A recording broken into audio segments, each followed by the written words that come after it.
Assalamualaikum warahmatullahi wabarakatuh. Para rawuh ingkang kinurmatan, para bapak, ibu, guru lan sedaya kanca-kanca siswa ingkang kula tresnani. Sepisan kula maturake puji syukur dumateng Gusti Allah Subhanahu wa taala amargi kita sedaya saged makempal wonten mriki kanthi sehat lan wilujeng. Ing kasempatan menika kula badhe matur setunggal tema ingkang wigati yaiku pentingi jaga lingkungan.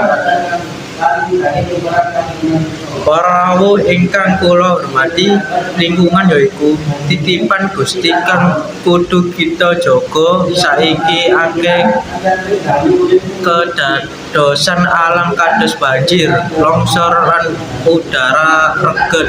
Akeh sebabe amarga ulah manungsa piyambak kados buang sampah sembarangan, nebang wit lan tanpa aturan lan nggunakake plastik kakehan.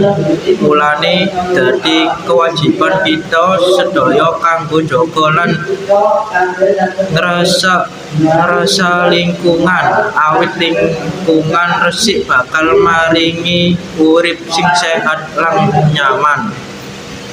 Carane gampang kanca-kanca, buang sampah ing papane, nglalekake pamakaian plastik saperlune, nandur wit utawa tetuwuhan ing sekitar omah utawa sekolah, ngirit banyu lan listrik.